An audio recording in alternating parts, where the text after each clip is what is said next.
Hi everybody, my name is Allyn, and on behalf of the crew I'd like to welcome you to another edition of Bridging Heaven and Earth.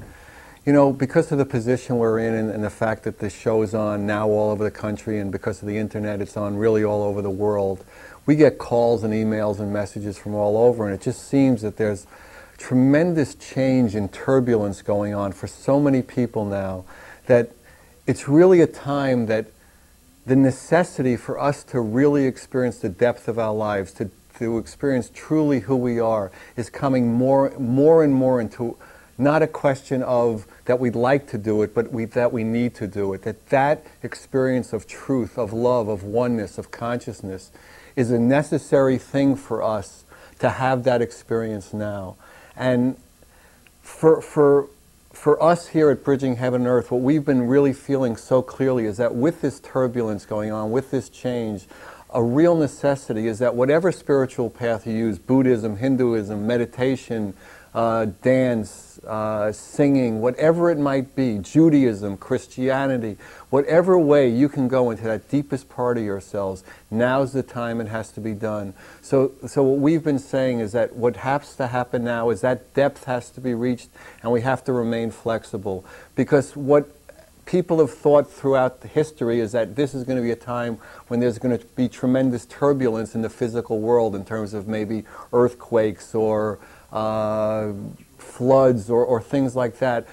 Our feeling is that the experience is going to be an internal turbulence, an internal shaking up of our foundations. And when that's happening, flexibility and an experience of the true depth of who we really are, of that oneness, of that love that we are all made of, that we truly are, now is the time that we have to experience that.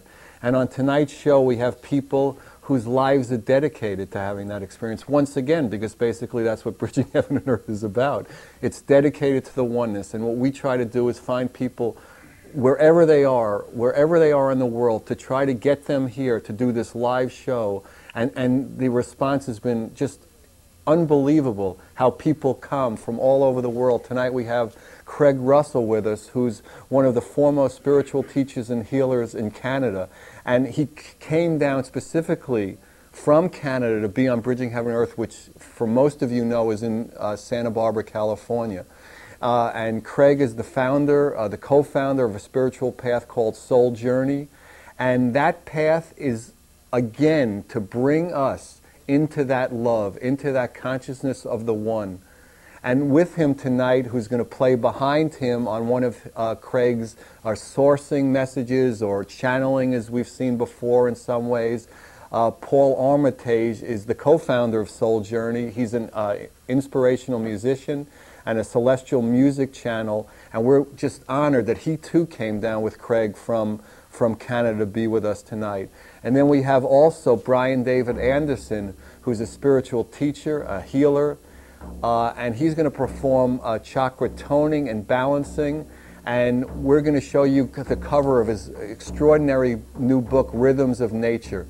So what we normally do at this time is we'll just start and have a short meditation just to get us in that feeling of the one. Go as deep as you can. If you don't know a meditation technique, just close your eyes, follow your breath. If you do, for the next minute or so, just go into that experience as deep as you can. Just close your eyes and come with me into that experience, and then we're going to start an extraordinary show.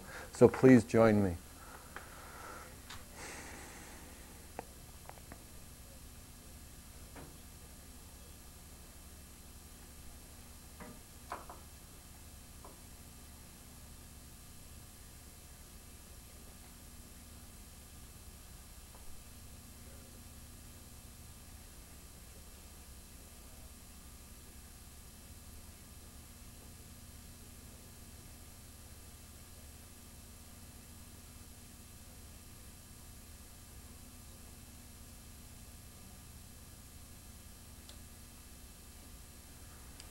Wow, thank you. So we're going to begin tonight's show with Brian David Anderson doing chakra toning and chanting. And he's going to go through, we have two sets with Brian tonight, and he's going to go through all the main chakras, and some in the first set and some in the second set, and he'll describe them. So this is chakra toning and chanting performed by Brian David Anderson. Whenever you're ready.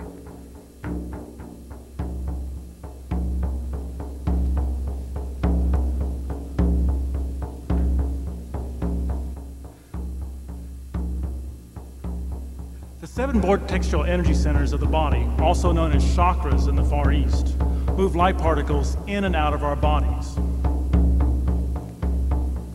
These light particles move from this dimension into other dimensions and from other dimensions into this dimension. By balancing the chakras, we are truly bridging heaven and earth. The optimum way of moving these light particles is balancing the chakras with toning, sounds, colors, and visualize symbols and geometric patterns. Some say when balancing the chakras, you should start at the top or the crown. Some say at the base or root. I feel and believe the optimum way of balancing the chakras is to start at the center sun, on the focal point of the human experience, and that is the heart chakra. The heart chakra is associated with grief, with joy, with pain, with nurturing. How we nurture ourselves and how we nurture others. However, the heart chakra is associated with one of the most important aspects of our entire human existence, and that is unconditional love.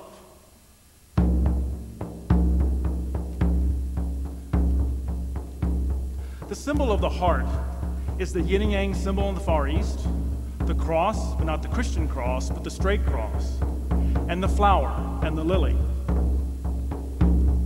The color is that of gold or yellow, and the sound is that of hue. Join me now in balancing the heart chakra with the sound of hue.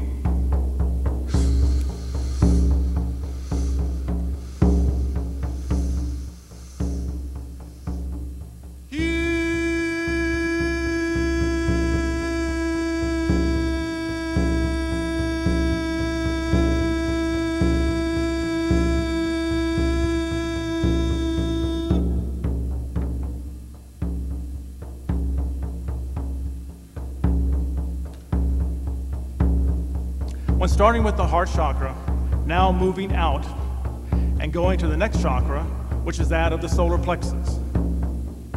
The solar plexus are located 6 inches above the navel and just below the rib cage. And the emotion is that of protection, fear, power. And the sound is that of raw. The color is that of Kelly green, and the symbol is that of the oval. Join me now to balance the solar plexus chakra with the sound of Ra.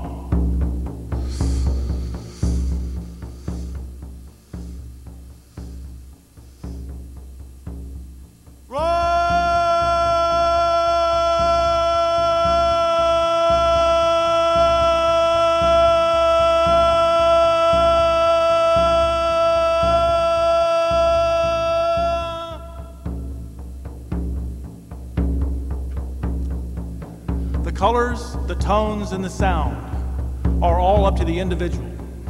There is no set any type of rules whatsoever in balancing the chakras.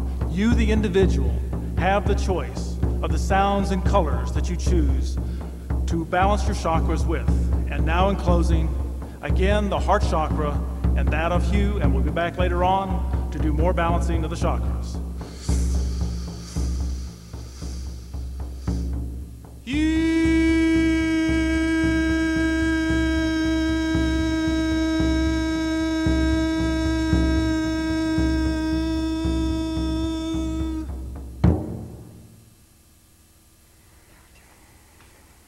Wow, thank you, Brian. That was fantastic. So we're on the set here with Craig. Thank you for coming down from Canada to be with us tonight. It was Hello, really Alan. fantastic. So you're involved in this thing called soul journey. Now, how did that get started? I mean, that is what the path that you've been out teaching and experiencing yourself. Why don't you talk about that a little?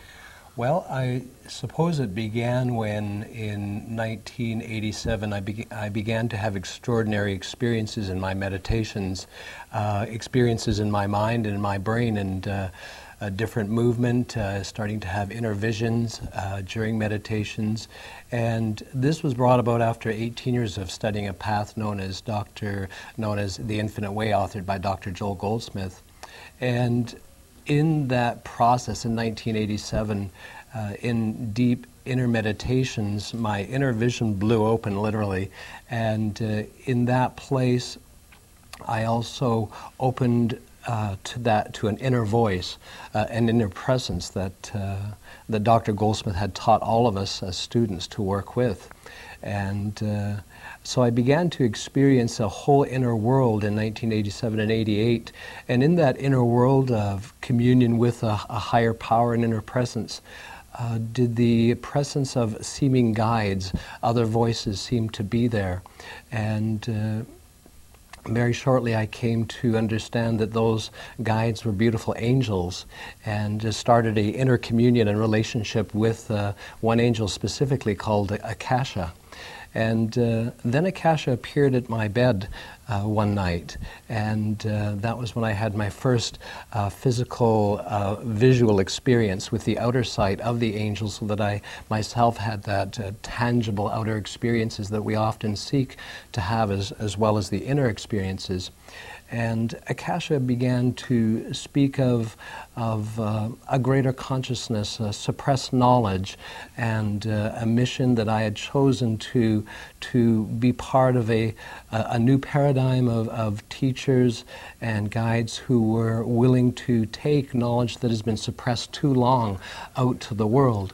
And with a commitment that the angel Akasha, she would be there to assist me in sourcing this knowledge that had been long time suppressed, that would help humankind gain a greater vision and greater personal freedoms in their lives. So it was over in 1988 to 1993, 94 that I worked one-on-one with the angels. I started with doing some meditation groups, started sourcing messages. People started having very tangible experiences of angel presence. And then the angel Akasha guided me to meet Paul Armitage. And of course, behind coincidences, there's generally an angel. And in meeting Paul Armitage, did Akasha ask to begin the work of Soul Journey, which was to offer that stage in which knowledge and also a very radiant energy, a very, very loving presence together with sound and sound rays could express through music.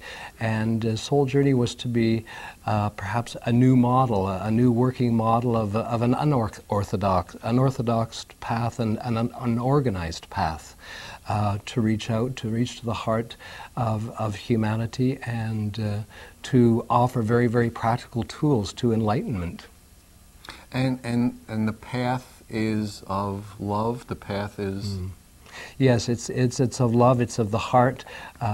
We call it the path of the 4 E's. It's one of excellence, one of elegance, through an ease and through an effortlessness. And what were the 4 again? Ease, I thought ease twice. Yeah, ease, effortlessness, elegance, and excellence. Oh, well, okay. All right. Those are our 4 E's right. in Soul Journey. And the angels explained to me that there are many who are out there who are seeking to personally empower themselves, but are not necessarily doing it through a spiritual approach, so that even though they're learning the power of positive thinking and dynamic choices, that generally there are still voids in their lives that need to be filled. And on the other side of it, there are those who are out there seeking their spirituality, seeking answers, and yet when it comes to the outer world, don't have that fulfillment. The harmony and the balance. That's right. And also the outer world, an outer world that even includes a material world that is a wonderful reflection of the inner beauty that can manifest as health in the body, rich relationships, wealth. So what we do in Soul Journey is to present ways and means that each of us can begin to access a higher power and an inner power. And of course, this has been a century of knowledge, and the knowledge of a higher self in many human potential movements is becoming quite acceptable. But how often and how well do we access that higher self in our lives? How do we access the higher self? If each of us do have this beautiful, perfect higher self that is all loving, how do we bring that through? And so in Soul Journey, I source those messages that come through as a collage of my own higher self. That is a demonstration of the potential every person can do.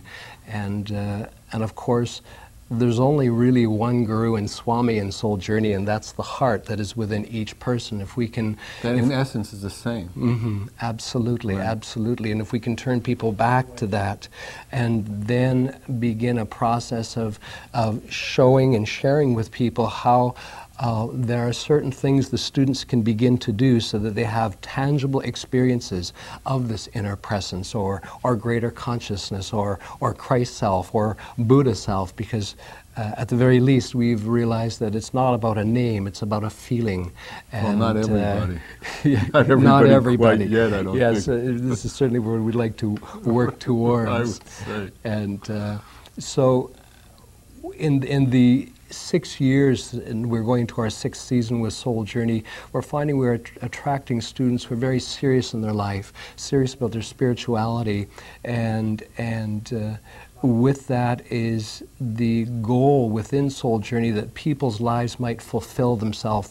There's nothing to join, there's no membership, and even though our work is going international now, it simply offers a stage in which people can collectively come together, honor the transformation that is going on themselves, and certainly with completing 100 years of evolution on the planet, many people with different viewpoints are beginning to understand that something is happening on the planet. Something is beginning to stir, and depending on what approach your faith comes from, you might have a different feeling as to what is coming. But I feel we're entering into a millennium with some wonderful opportunities, and how might we best align that and come out of fear and come into the expression of love.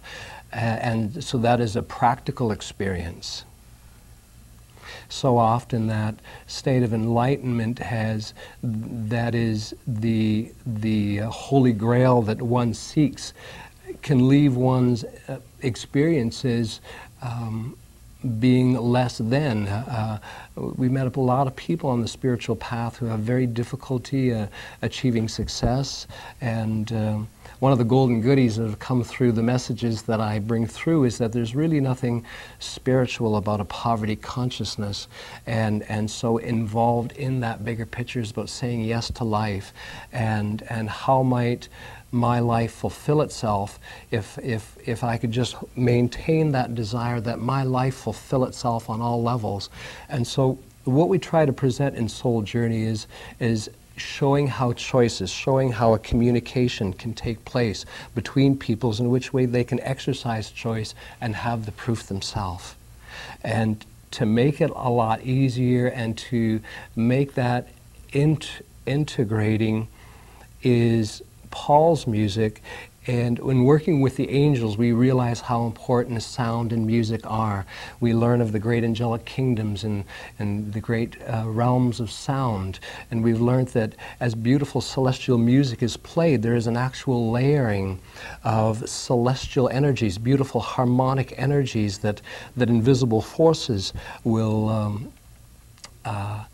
share and make part of the whole experience, so that when people leave back to their homes, they're taking that experience with them. So when the angel Akasha when she guided me to meet Paul, and when we saw what it was that we were to do, it was a joy in my heart that I didn't need to do the work alone. Right. That I had someone to get up and do this work with, and to we do a lot of inner work, so that with the premise that what is within is creating the conditions outside. And so to have Paul participating and providing that very live music, so that during guided meditations or sacred journeys, it allows for some profound change at very deep inner levels.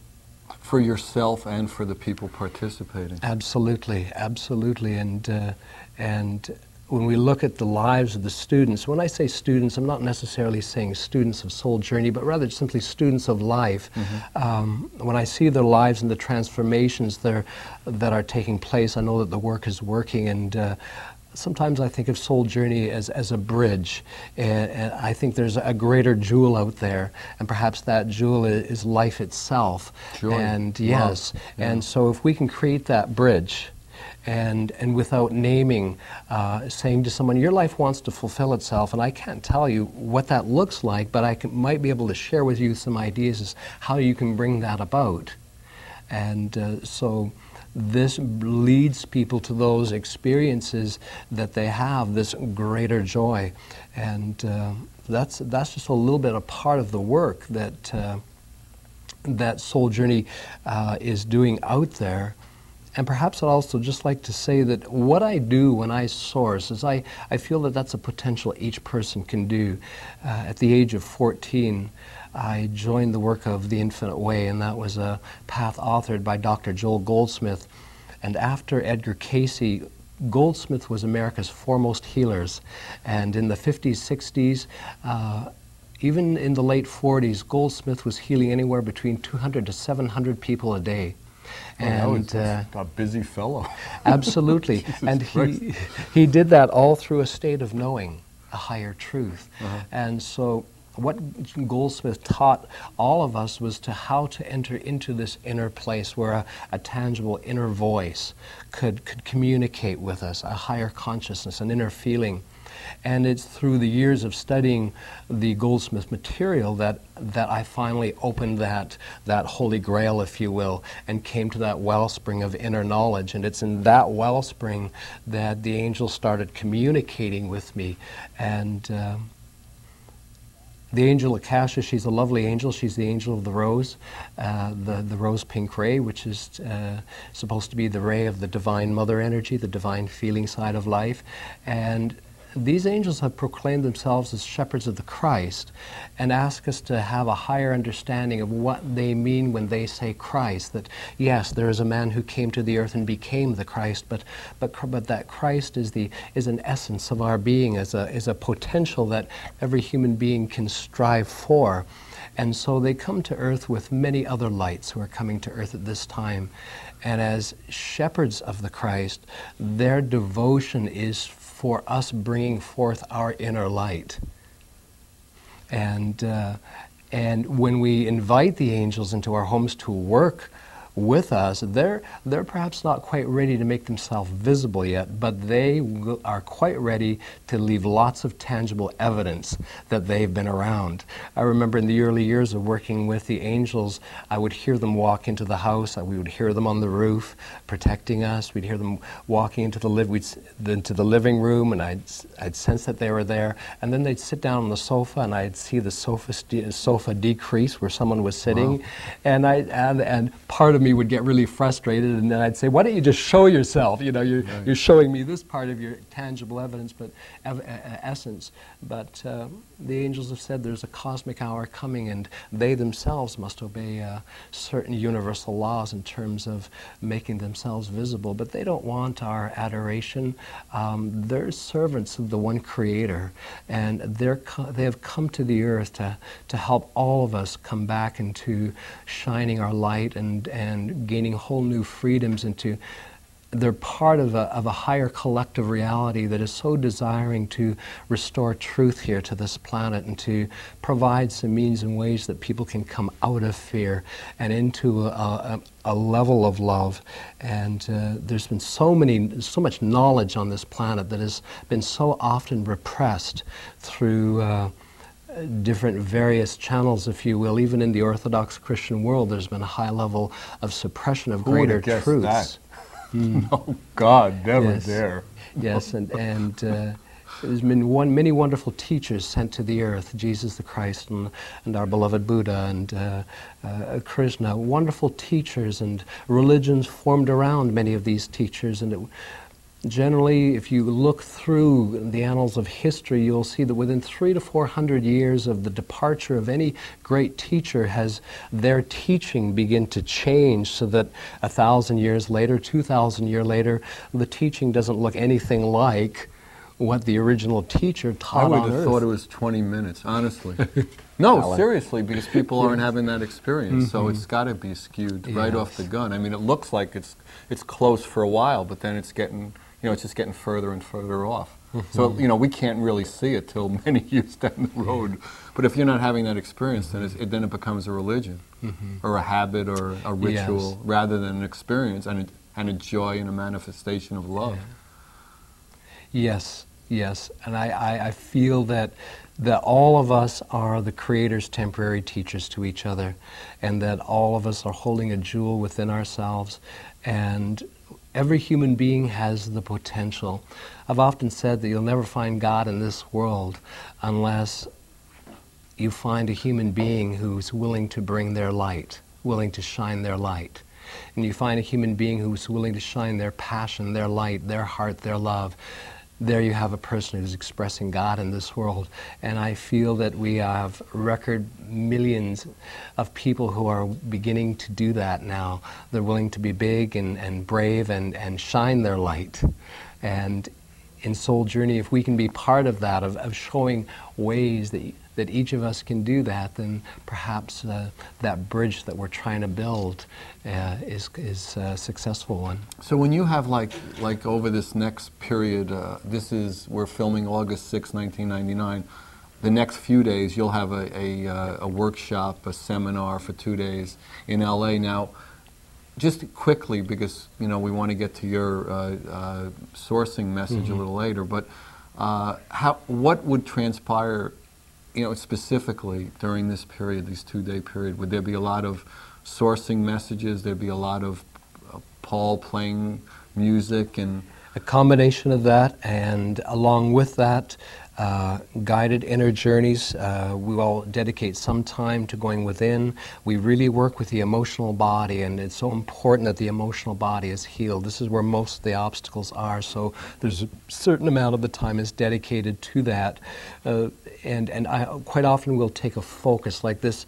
Our first time in Los Angeles, our focus is love and abundance, because it's so important that those who are coming into the light and radiating their light are given tools and keys that they can turn and manifest greater values of success, and including money and all good things in their lives. It's right. I mean, everything's there for us. Absolutely. We're in the Garden of Eden in a way. Yes. And we just don't know it. That's right. And so, how do we pluck that fruit? Right. How do we eat it? And so that our lives are fulfilled.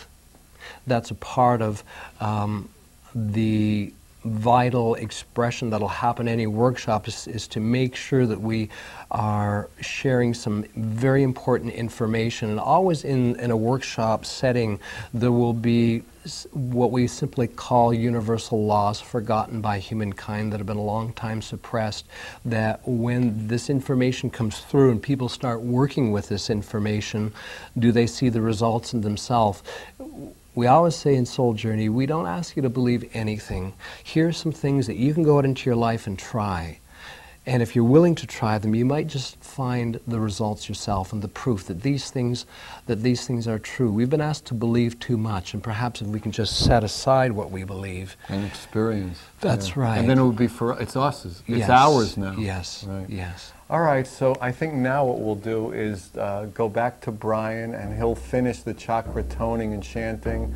And also, Brian is the author of Rhythms of Nature. It's a new book. It'll be available in your stores pretty soon. So whenever we're ready, Brian, chakra toning and chanting, Brian David Anderson.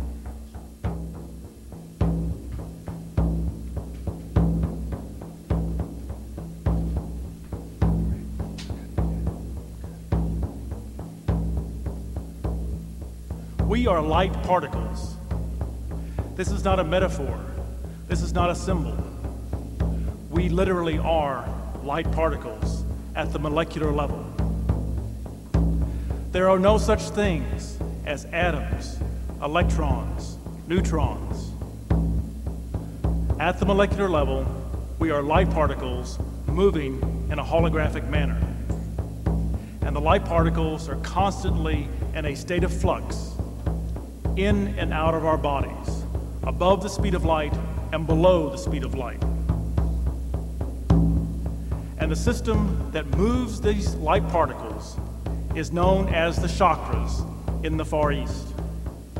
These vortexial energy systems moving through the heart chakra and the various other centers.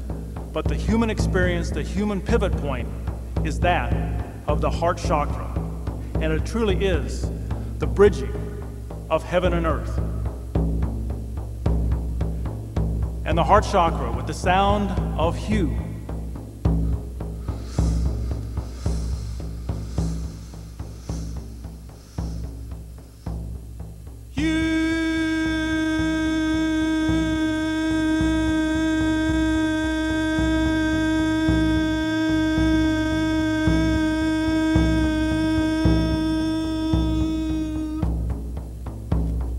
solar plexus chakra, color of Kelly green, symbol of the oval, and the sound of Ra.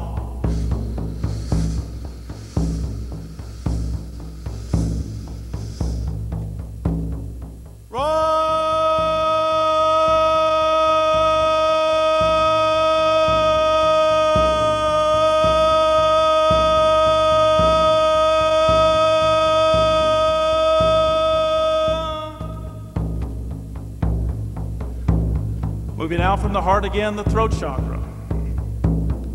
Do you speak your truth? How do you communicate? The throat chakra is associated with that of the chalice and the color of sky blue. And its sound is that of Ha. Are you speaking your truth? Are you communicating properly? That is the issues in the tissues of the throat chakra and the sound of Ha.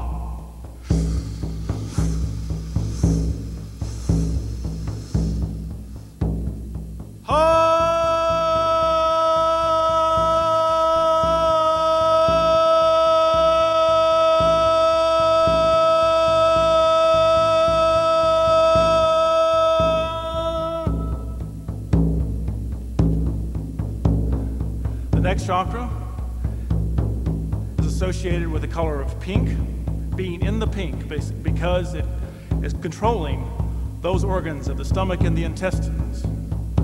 And its symbol is that of the triangle with the top cut off. Its location is approximately 1 inch below the navel and known as the cleansing chakra.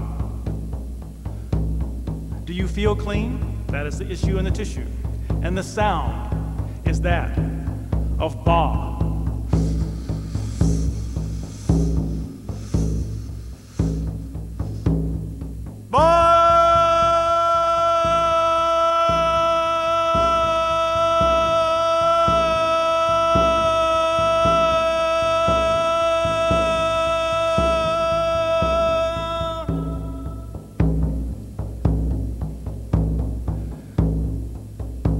The third eye chakra is located between the eyes, and its symbol is that of the six-pointed star or the butterfly, and its color is that of indigo. Its issue has to do with what is your vision? How are you looking to the future? What is your intuitive level? And when we're disconnected, Many times that is schizophrenia. It's the basis of that. Its sound is that of awe. Its color is indigo. Join me now in balancing the third eye chakra, the vision of the future, with the sound of awe.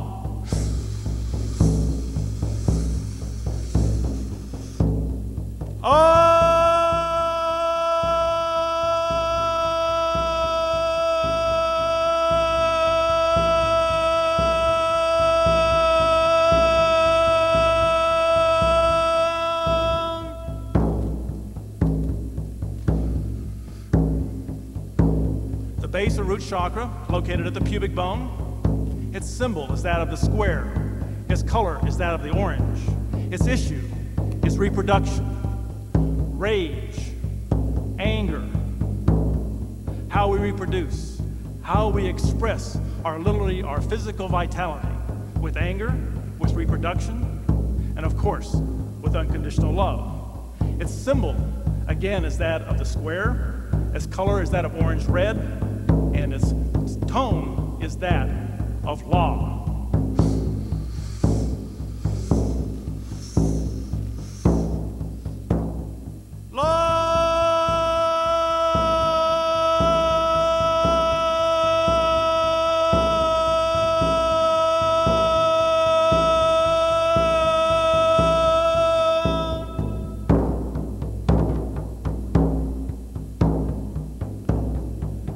The seventh chakra, located at the top of the head, known as the crown chakra, is associated with all that ever was and all that ever is. And when we're disconnected from all that ever there is or ever was, that can lead to psychosis. However, when we are totally in connection with all that ever is, all that ever was, total bliss.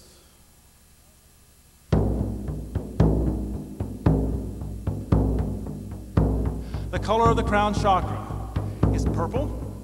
Its symbol is that of the circle or sphere with water flowing through, or raindrops, whichever your choice is. And its sound is that of Om.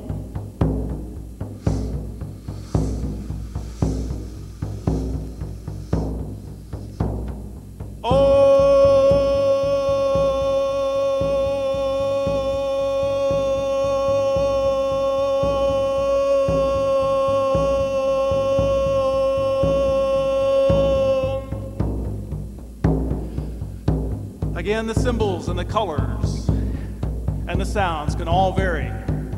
You, as the individual, have the choice.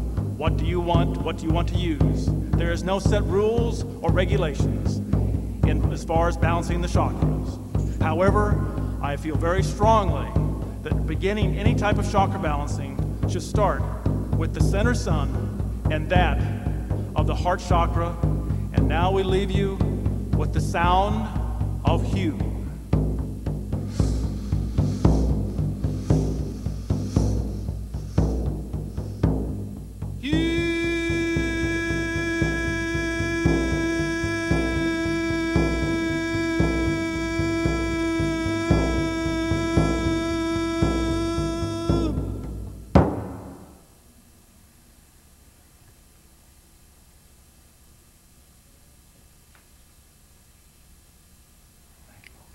Wow, thank you, Brian. That was fantastic. So I don't know what you guys felt out in television land, but in the studio here it was just very powerful. So before I forget, if anybody's interested in Brian, where he's chanting or toning, or his book, or where he's going to be doing workshops or seminars, or Craig or Paul, who you haven't seen yet or actually haven't heard or seen or heard play or anything like that, please call me at Allyn at 805-687-2053. I can give you whatever information you want. Craig and Paul are doing a workshop tomorrow. That's August 7th and 8th in Los Angeles, California. So if it's after, in 1999, if it's after that, don't call me about that workshop, but I'll know other workshops where they'll be at. So call me at Allyn, 805-687-2053.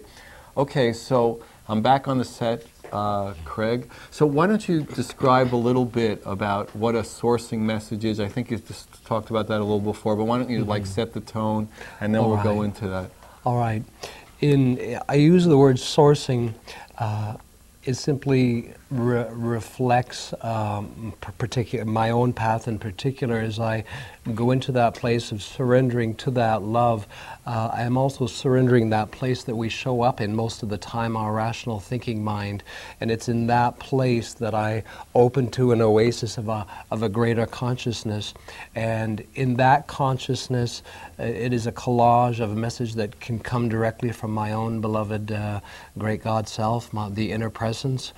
And other times it comes from the angel Akasha that I work with. And I think of it as sourcing because when I go into that place of surrendering, I am literally pulled up. I do have those sensations of being pulled up as if being in an elevator. I feel the coiling of the seventh chakra opening up and that deep involuntary breath that there is this presence, and it's not that some entity is speaking through me, which is why I don't use that word channeling, but rather that I see that I am sourcing a higher consciousness. And we do know that greater beings of light, whether they're angels or ascended masters, are able to communicate through the life stream, the upper chakras, and able to communicate through the greater consciousnesses as one unified mind. So it's that place that I source from, and generally the greater consciousness or those to be who are assisting us here are quite aware of everything we're doing here on the earth and generally have something planned. Okay, good. So I guess what we'll do now is Craig's going to do the sourcing message, and we're going to have live music by Paul Armitage. They're the co-founders of the Soul Journey Path. So it's yours.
Hello, precious hearts. Today I have prepared a message that speaks of a return to love. And I would like to simply say in this short time that I have with you, fail not your light on earth. Fail not your light on earth. Know that at this hour there are thousands and thousands of beautiful beings of light, whether you think of them as angels or other beings of light. There are thousands who are descending into the earth to assist every human being.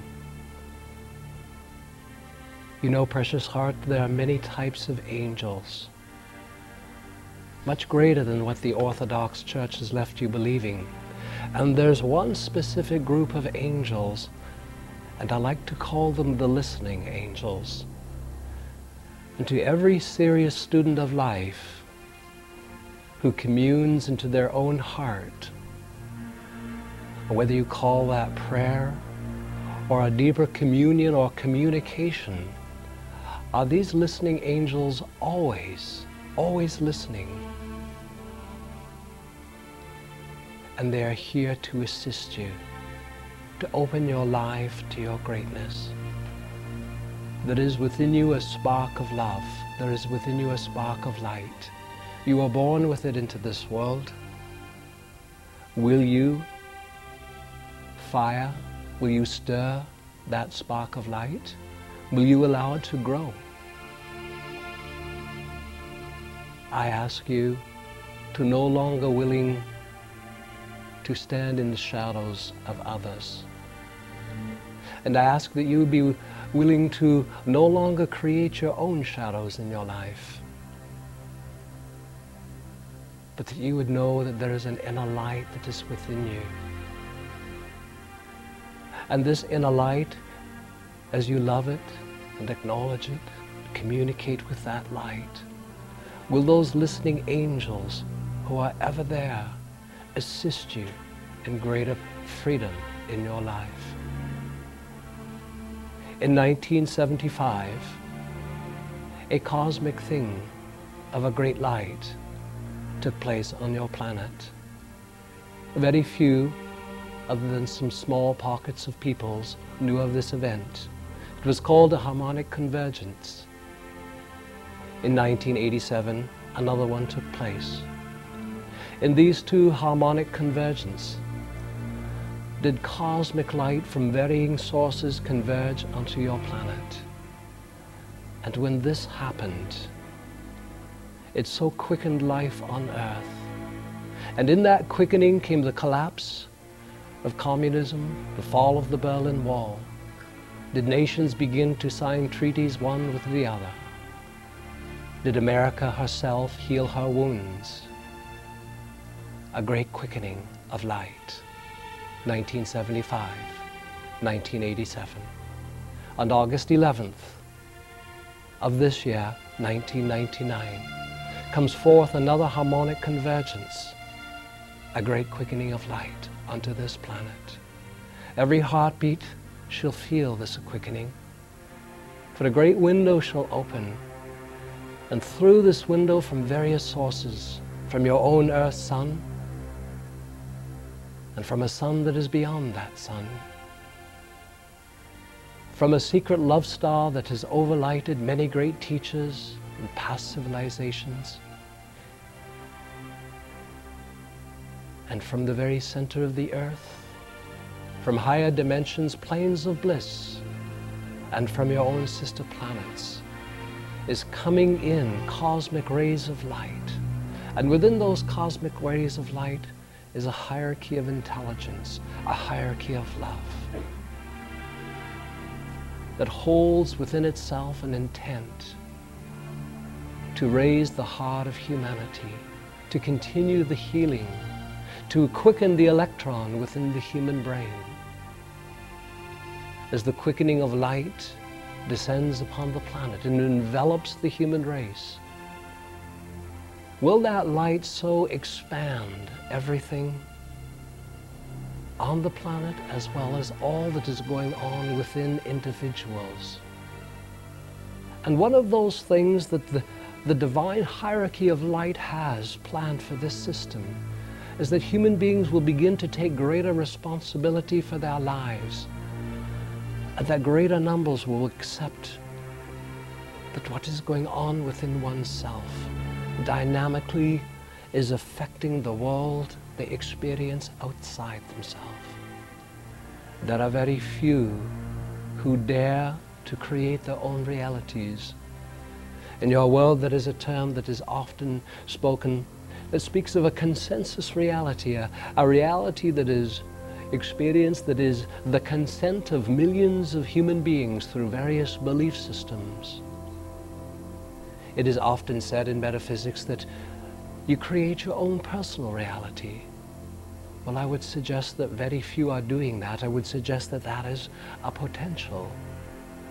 And with the great quickening that is coming onto the planet this year, this window shall last to that wonderful year 2011, so shall that light, as it quickens inside you, offer for you and your brothers and sisters a new place of insight and revelation, that you can begin to see the dynamics between your thoughts, your feelings, your beliefs, your convictions, your fears, your loves, your passions, and the world that you experience outside yourself, so that you will begin to have those personal aha, I see, I get it. There is a spark of love, there is a light that is inside you. Fail not this light. How shall you bring it forth into this earth? By taking more time for you, by nurturing yourself, by making a choice to live from your heart, by making a choice to say yes to life every day. I'd like to leave you a gift, precious hearts. Humankind are being watched so closely at this hour by those who only want to assist, want to help. Your life is so much grander and majestic than anything you could intellectually imagine at this time. I speak of an oasis of love, for it speaks of the unimagined potential that you can ascend to, that you can rise to. But I will leave you with one golden key here this hour. And that is, if you will hold within your heart the true desire that your life, all of it, even that which is beyond your ability to comprehend, that life fulfill itself. If you could just hold on to that desire, let it be your dream. Remind yourself every day, I desire that my life fulfill itself on every level, on every level. And for those who are listening, angels, those on high, I accept your help. I accept your assistance. I am willing that my life fulfill itself. And if you will hold to that desire and let it well up in you, so shall you find that within your desire, within your feeling side of life, is the very fuel of life itself. And as you say yes to that life, the angels will come and they will assist you, that you can begin to have new personal freedoms. Fail not your own light, and hesitate not to call upon the angels, for they are here to serve. They're here to protect you until you can learn to do those things for yourself. From the heart of the Creator, from the heart of all that is light, I say to you, precious heart, I love you, I bless you, and I thank you, and I am Akasha.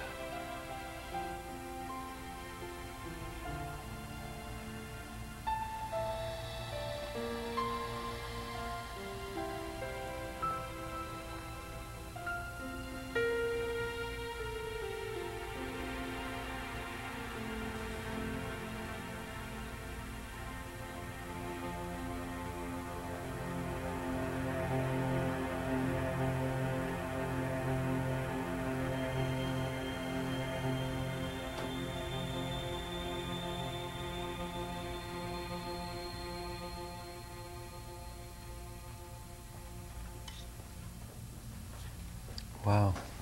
Wow, that was beautiful. Thank you, Paul, Kasha, whoever was moving around in there. Thank you, Craig. That was fantastic. Thank you, Alan. So how do you feel coming out of that? Do you feel... I feel so wonderful. I feel so charged, and it's always been that way as long as I surrender to the love. If I try to get in there with my own stuff, it doesn't happen. And as long as I just surrender... And that's the truth the rest of the day, too. Absolutely. And if we could just live that way 24 hours a day, how different our lives might be. But when you work with your inner power, when you work with that inner presence that lives within you, and you say yes to these higher forces that want to help, they leave you so highly charged, so filled with so much joy, so much life, fully present, I have no feeling of being spaced out. I'm fully present in my body, and that's what we need to do. Is we need to stay in our bodies. We've been put on We're Earth, here. Absolutely, and Might as well be here and enjoy it. it's not a good thing to check out or to literally get out of the way, so that you're so much out of the way that you're out of your own body. Right. And so, yes. The heart expands. That beautiful light that we all have in our hearts expands throughout the body and leaves you feeling so exhilarated. I could just say that I live to live in that place 24 hours a day, but I'm not there yet. But you're working on it. Yes, That's happening. I think it's happening to us all. And again, you know, every time we come to this point in the show, it's like, wow, it's almost over. I can't believe it. So just thank you all for coming. Thank you for all the letters, the calls, the emails, all the help everyone's getting to get Bridging Heaven and Earth on all over the country. If you need any information, 805-687-2053. We love you. Good night. God bless you. Thank you for coming. Bye-bye now. Please come again next week.